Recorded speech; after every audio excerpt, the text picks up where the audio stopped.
What is up, Game Brigade? Welcome back to the channel. My name is Brian, and today we're going to be doing our crowdfunding roundup.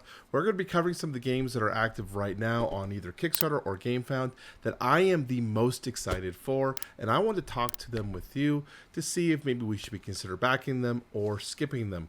So if that sounds something interesting to you, please continue watching.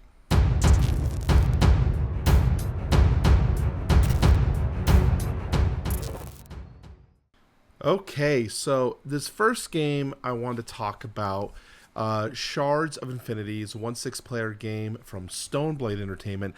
Only 35 hours left to go at 1,558 backers, roughly $132,000. So that's good for them. This is one that I actually walked into this the last 2 weeks in this project really not even interested in taking a look at this campaign, and skipping it completely. I just didn't see anything. It looked like a completely generic game in terms of the art. And for this video, what I usually do is I like to look at games that I'm, one, interested in already, or two, games that have like a significant backer number. So 1,500 is significant to me to warrant taking another look at the game to see if it's something I should take a look at. So this is some kind of behind the scenes information for you guys. So Shards of Infinity, and then because I do this, I then have to do research on the game and learn about it. That way I can have something to talk about and be somewhat educated in my videos. So I took a look at Shards of Infinity, and what really stood out to me is what I didn't realize, that this is from the designers of Ascension. Ascension was a deck building game that I played, I feel like back in like 2010. Loved the game. It also had a lot of Magic the Gathering professional players involved in the project, designing and helping that game. And I was a really big Magic the Gathering player at that time. And Ascension was kind of like a sleeper hit for a lot of us Magic players. It kind of came out of nowhere. I loved it. And so when I heard that piqued my interest. I said, oh, well, shit, maybe I need to take another look at Shards of Infinity. So what is this game that I'm kind of rambling on about? It's a deck building game, very similar to every deck building game you've played. You have 10 cards of your starting deck. You draw 5. You're going to play cards to gain some sort of currency, which you're going to buy cards from the available row of cards, eventually getting some sort of upgrades and powers where you can use to defeat your opponents. Very similar. So I don't know necessarily what the strategies are, but there are things about the game that seem interesting to me. So I am very enticed into this one, and there's a high probability I'm going to be backing it. So let's take a look at what some of the pledge levels are and see what you guys might think. So we have the pledge level here for the Saga collection. This is $59. This gets you just the base game and all the components that are basically, this is like a complete collection. So if you're looking to get everything for Shards of Infinity, that's what this campaign is for. And so this will get you that. This is just, we'll go over all the other stuff. Then they have $99 is the Mastery Edition. This upgrades your cardboard box to a tin box. I'm not so thrilled about that. I don't think that's that exciting, but it does do an upgraded foil treatment on all your cards. And sometimes I'm like, foils, I really don't need foils, and I don't think I necessarily need foils for $40. That's a lot of dollars for foils. But I can get behind sometimes the love of having a foil effect on certain specific cards. I know Moonrakers did some foiling of treatments. My new Doomlings that I just got has a foil treatment on some of the cards. So they are kind of cool to have foils. So maybe this could be worth it. I would not harp on anyone for backing it. Then $119, you have the Saga Collection, which is the first pledge, as well, this one, as well as Shields. And this also includes a large neoprene mat. Originally, when I was reading this, I didn't realize that this neoprene mat is available as a cardboard version in the box. So this loses a little bit of value for me. I don't necessarily think I need the neoprene mat, especially at this cost. And when these shields can be purchased as an add-on, we'll talk about the sleeve shields in a second. You have the Mastery Editions, the exact same thing we talked about above.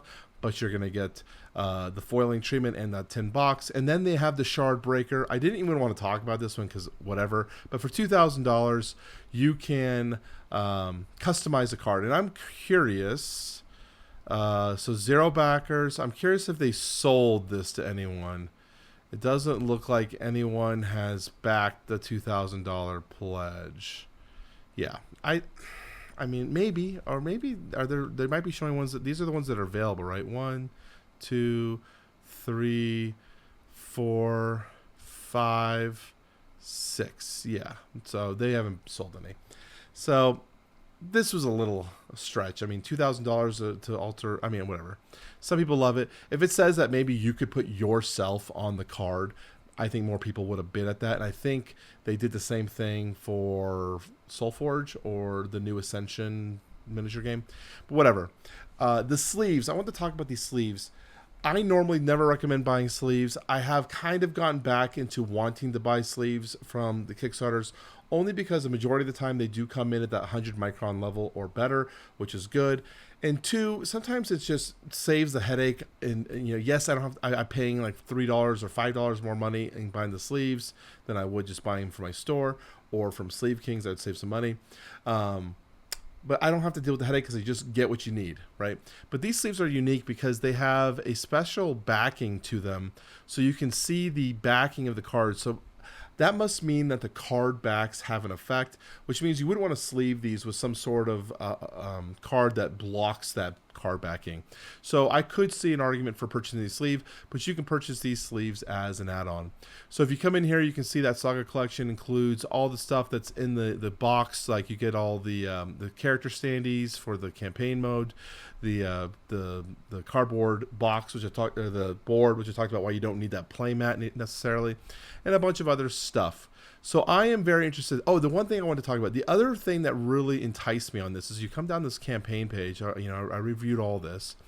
Jamie Stonemeyer here really brought my attention to this game because how much he appreciated the concepts, as well as the ability to play co-op with his wife, I believe, or his partner. That's something I didn't really take value into. My wife hates deck building games.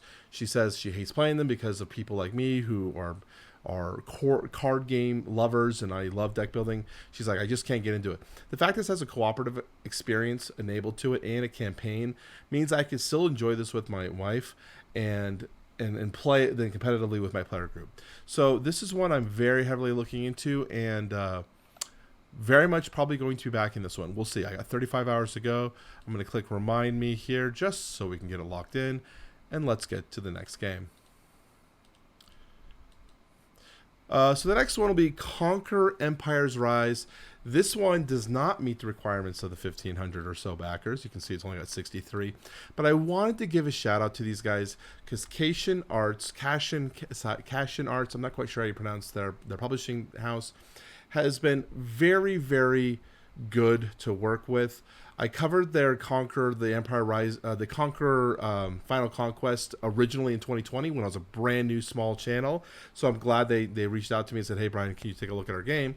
And then I covered Empire Rises for them for this campaign. Now, there is a paid relationship there, so take this as you will. I'm not doing this because they're paying me. I'm doing it because I like the game enough to want to signal boost it a little bit more to see if people might take a look at it. Conquer Empire Rises is a 4X game that is very much steeped into the historical nature of what the Mediterranean civilizations were in the early AD BC timeline. So think 180 era. Okay, you have a lot of historical people. You have characters like Hannibal, Alexander the Great, Xerxes. So you have these characters, Caesar. You have these characters that you can play with and lead as you're commanding these generals, and they are now more asymmetrical. So one of the things that I had problems with the original game was the lack of asymmetry between the factions and the things that you can do. But they've added all these things, and this campaign with this new feature here that I didn't get a chance to play with looks really, really good. And I'm like, man, I wish people would give this one another shot. There are things about this campaign that I've taught. Oh, hey, there's my video. I was gonna say that's a really good thumbnail. That's because yeah, it's a good thumbnail. There are things about this campaign or this game that I've mentioned, like the art. I think is kind of weak. Like what's going on with Mongo here? That could be fixed. But overall, the gameplay is fun. It's medium light, so it's not too heavy. And the way the combat works and the way you replenish your troops, if you get attacked or you lose some troops, you can usually replenish those troops well enough where it doesn't feel backbreaking in the point that you're like, I give up and I quit. You know, because that happens all the time. People quit all the time when they or feel like they should quit. So I don't know. I wanted to give this one a shout out. It's not getting as much love as I think it could do.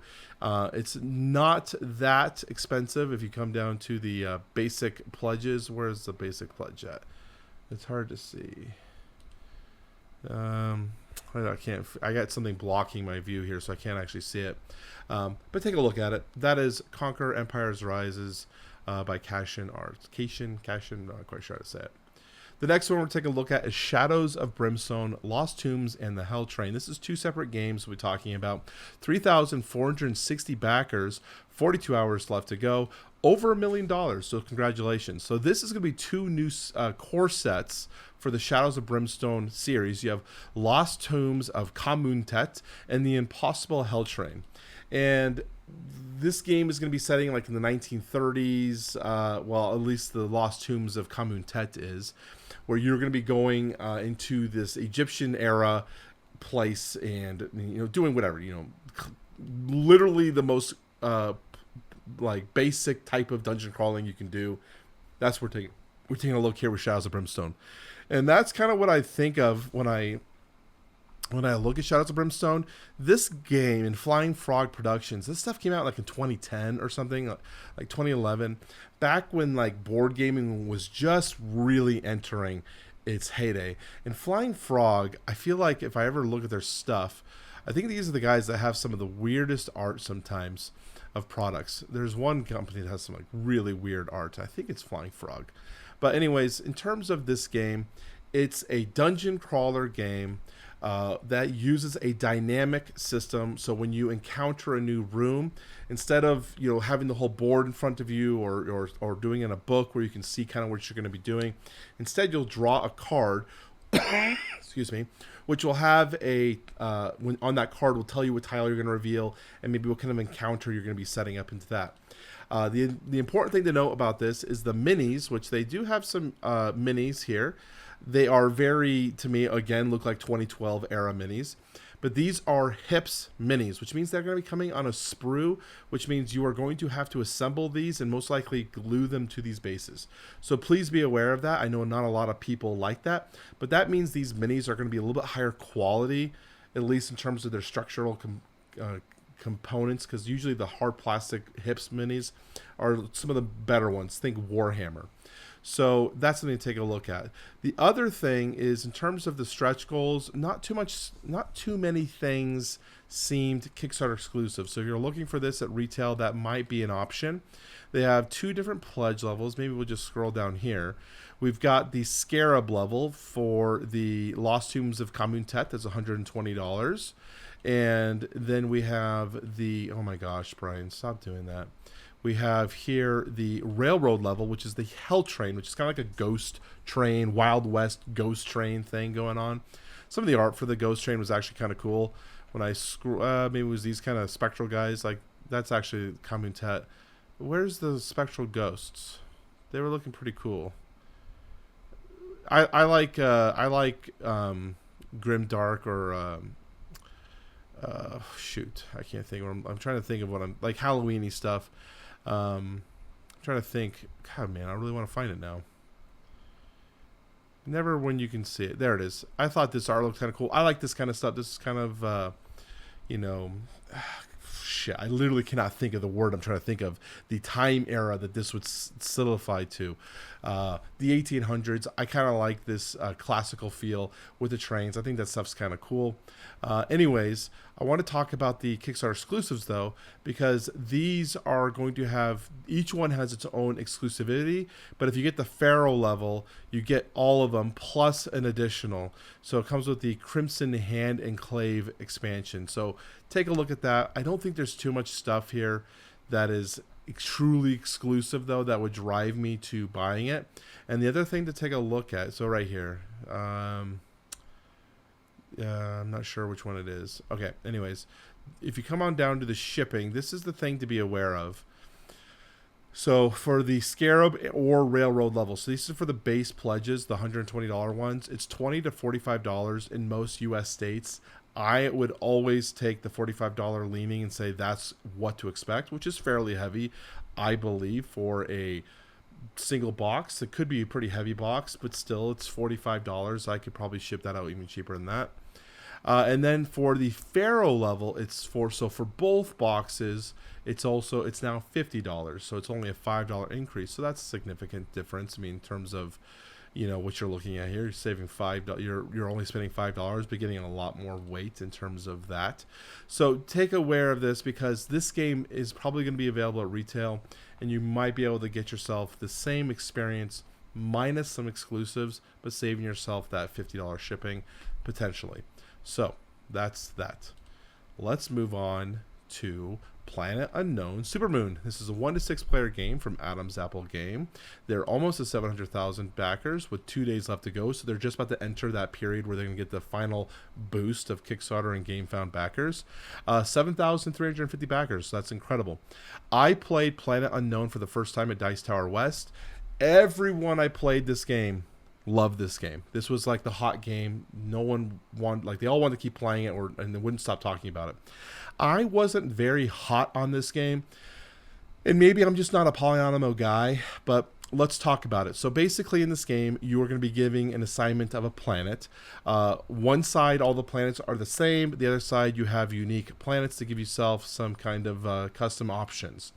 And you're going to be playing these tiles on these grids and rows, these grids and columns, to link things, to gather the water, to get experience. And then you have rovers, which you're going to drive around and collect things. And you're also going to be tiering these up, activating bonuses, going up different types of tech trees and whatnot. It is fun, and I like the Lazy Susan that's in the middle. They actually call this the Susan, like there's an abbreviation for it, which is pretty clever if I do say so for myself. But this product here will spin, and whenever it lands on you, that will not you're not like spinning like this. It's whoever the active player will spin it to what they want, but then everyone else has to take a tile from what is in front of them. So you'll have two options. And what always ends up happening is like the good tiles, like the one that everyone needs, like the 2-1 here, or maybe the square, they always get taken, and then you are on the other side are like left with crap. So I don't know. It's a fun game. So what is this adding? I'm just rambling. What is the Supermoon expansion adding? Well, it's going to be adding another moon for you to build on. Effectively the same type of game, except for you're going to have an additional moon adjacent to you. And you're also going to have a new salvage tile, which is going to have some more stuff to play with and give you some more options for customization. And the new moon here that they're adding is going to be adding more to the gameplay experience. So roughly the game would be 60 to 65 minutes. Now you expect more like an hour and 20 to hour and 30 minutes for a gameplay session, which potentially could open up additional strategies. So one of the things that I ended up losing most of my games is I would take too long to do things, as I was trying to be too perfect, and then other people would like have all these things perfectly, like not perfect, but they would do a lot more and score more and finish the game quickly, and then I'm like, shit, I still was building my thing.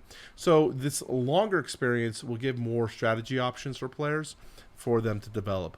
In terms of pledge levels, you've got the limited deluxe edition reprint and the Supermoon expansion, $130. I will say this might be one to consider backing if this is a game you are looking for, because Planet Unknown was hard to find in retail once their campaign ended, and all I would hear about was people asking if you could find it for them or know where you can get it or whatever. This is probably a good way to get the game and securing yourself a copy. Or you can get the Supermoon expansion. This is the $30 price point. You have the limited deluxe edition for $100. This is just for the core game. And then you have the retailer price for $101. So there you go.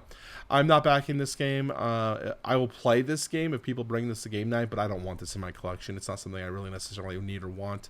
But again, like I said, I will play it if someone wants to bring it over and play it with me. Begrudgingly. Not really true. Okay, finally we have Mordred. This is not finally. We actually have one more after this. 2 to 4 players. Simon. This is, I'm currently backing this game. You can see I'm pledging at the $1 mark, and that's what I always recommend for Simon games. I don't think there's ever a reason why I would recommend backing Simon other than $1 when you are like me and you back more games than you probably should. I wish I could tell you more about Mordred from the campaign page. The campaign page is not the best. It's an area control game where players are going to be taking on one of the asymmetrical factions. You're going to attempt to gain favor with the 3 different leaders, which is Merlin, Morgana, and Mordred. And that's like all I know. And it's like, shit, man, I don't know enough. I watched down here the gameplay, not that one, although I don't think I've seen this video, so maybe that's something I should be worth taking a look at. I watched the where the hell is it? Of course, I can never find what I'm looking for in video here. Okay, so it was the Dice Tower playthrough. Here it is, the live playthrough. And I tried watching this. I got like halfway and I was like, man, I am not grasping this game based off this playthrough. So there's either 2 problems there. Either the playthrough just wasn't a very good video session, or 2, there's something going on with this game that means it's not very good. I don't know what the answer is. But I just didn't have an enjoyable experience watching this playthrough as much as I thought I should. Now, I want to give a shot at this game, and I do think that getting the core pledge and getting the stretch goals is usually fairly safe in terms of covering yourself for a CMON game. You get a lot of Kickstarter exclusive items for that. The other thing I like to always recommend is taking a look at the expansions down here to see what you can add, and anything that is Kickstarter exclusive, take a second consideration to back it if you need it, but mostly you don't need it. Usually what ends up happening is you don't need it because they're almost always $50. But there are there's 2 Kickstarter exclusive expansions right now. Warbands, which is another faction, I believe, and then the Forces of Nature, while old enemies will probably be available at retail. What they usually do, and yeah, you can see it down here, for the available retail expansions, they'll put Kickstarter exclusive items in there to entice you to pay now instead of at retail.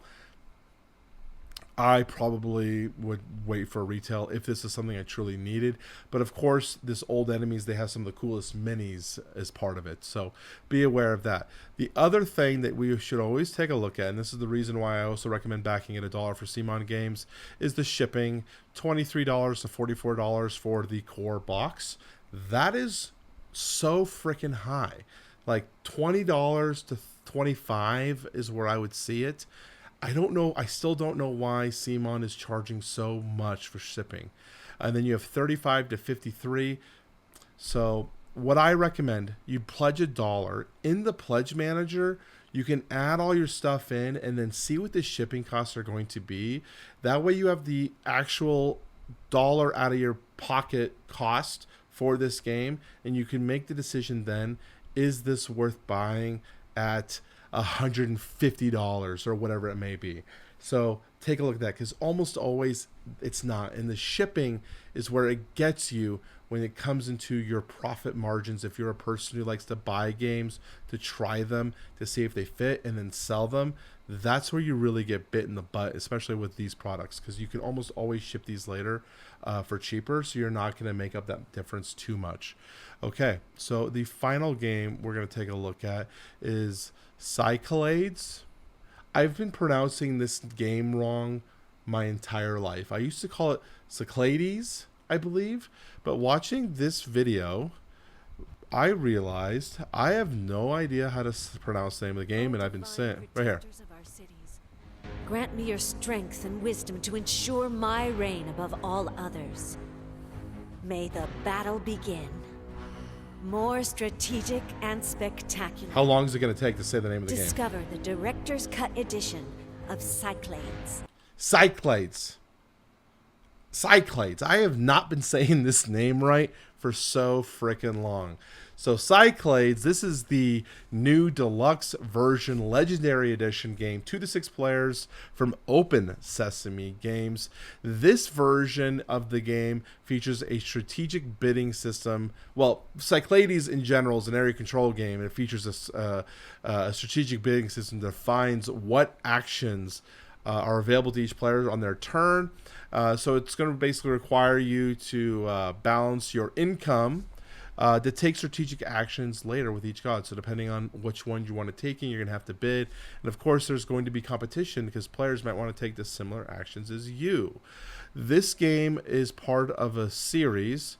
I thought it was part of the Kemet series, but it's a different publisher. I'm not so sure now. My brain's maybe shutting down here. But anyways, I've heard a lot of great things about this game and never played it. So I've been really wanting to get myself into this product. There are 2 different pledge levels to take a look at. You have the Meeples Pledge and you have the Miniature Pledge. And I believe they have the Ultimate Pledge down here, which includes building miniatures. We'll talk about all of this stuff. So the thing I want you to take a look at first when you're deciding what pledge levels is there are 2 different types of stretch goals. You have the common stretch goal, which will go in all the pledge levels, and then you have the miniature stretch goals, which will only go inside the miniature pledges. So that would be the ultimate or the miniature, while the Meeples Pledge will have its own stretch goals for Meeples. So you could come through here and see what Kickstarter exclusive items you can take a look at. This will be a retail available game. One of the cool things they're doing here are these map tiles where you can kind of configure them in and slot them in to kind of make unique different maps each round, which is kind of cool. Reminds me of Inish. I was going to look at my wall, but I remembered. Reminds me of Inish, which is kind of cool. And so I'm excited to take a look at this game.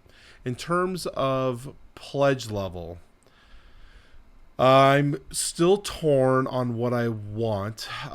You have the miniature pledge level, which gets you these miniatures and the creatures and all the faction heroes. You get all these things. And the temple is kind of cool because you get all these different temple buildings. And then the Meeple one doesn't look too bad. And I've actually had some good games with Meeples. For example, the Empire Rises, the Conqueror game has Meeples. And I don't mind them there.